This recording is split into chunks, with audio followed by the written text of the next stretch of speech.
let's face it, Thanos is gonna be hard to top. What if I told you that there's a villain who is just like our favorite gamma-radiated monster? That's right, it is time for the Red Hulk to enter the MCU.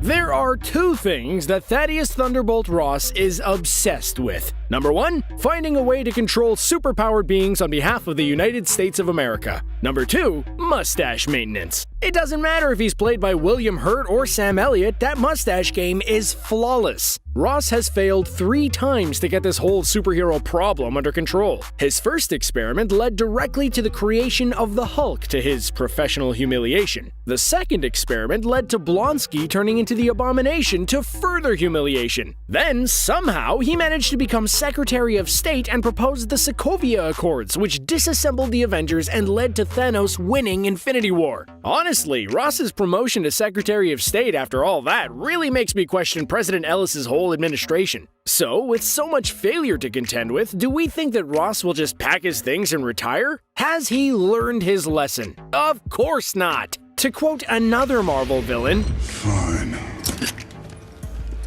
I'll do it myself." Yep, it's about time that Ross tries for his boldest experiment yet, Hulkifying himself. In the comics, Ross turns himself into the mysterious Red Hulk after the Banner Hulk nearly destroyed the world. The snap may prove to be a similar type of breaking point for Ross that could lead to him becoming everything he has always hated. Can you just imagine the moment of self-reflective horror when Ross figures out that he's become the kind of monster he's always been afraid of? If they take the time to flesh him out like they did with Thanos, Marvel could find a brand new sympathetic villain. Just do me a favor, Marvel. Let Red Hulk keep the mustache. Ross keeps all his power in the stash.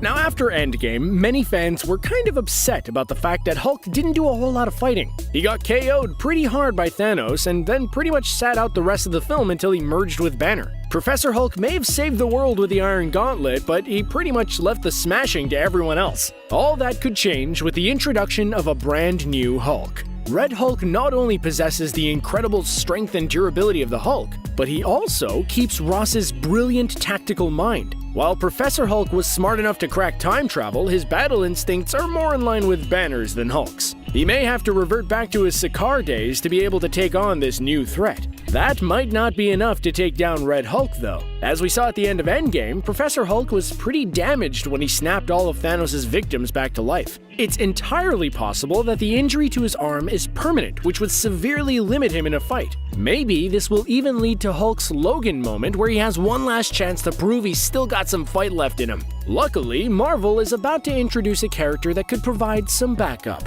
Disney Plus has announced a She-Hulk TV series that will introduce the world to Hulk's cousin Jennifer Walters. After a blood transfusion from Banner, the shy Walters is transformed into a nearly 7-foot-tall superhero. So she could definitely pick up some slack if Hulk needs an assist. The comics featured an event called World War Hulks that had several hulky characters clash in a fury of giant fists. This is easily a storyline that they could steal for that solo Hulk movie everyone wants. We could have a Hulk movie where Hulk, She-Hulk, Red Hulk, and Abomination all clash into each other until only one Hulk is left standing. Though we all know which one that'll be. Come on, it's his franchise! If a solo Hulk movie's not quite enough for you, what about Red Hulk as a potential Avengers villain? You see, the MCU has always presented Hulk as powerful, but nowhere near as powerful as he is in the comics. After Hulk is sent to Sakaar in the comics, involuntarily I might add, he is forced to adapt into a much stronger version of the Hulk. This Green Scar Hulk then gets another upgrade when his new life is destroyed by the pod that sent him there. He goes on to become Worldbreaker Hulk, who is so strong that he literally shakes Earth's core. This would be probably the baddest version of the Hulk to ever make it to the big screen. But it doesn't look like Banner's heading that way. Ever since Ragnarok, the MCU has decided to take a much lighter tone with everyone's favorite rage-filled monster. He doesn't break worlds anymore. No, now he delivers tacos to hungry Avengers. That does leave an opening for the MCU to have its cake and eat it too. If they have Red Hulk become the world breaker, then that would allow him to pretty much solo the entire MCU like Hulk did in the comics.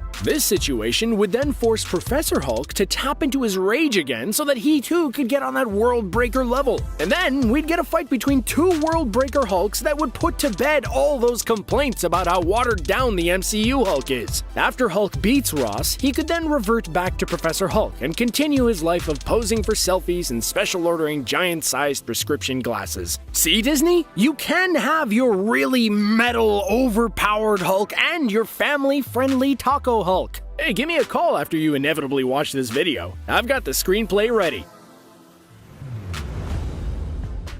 There you have it, all the reasons why the Red Hulk needs to be the next Phase 4 MCU villain. What do you think should happen with old Thunderbolt and the Red Hulk?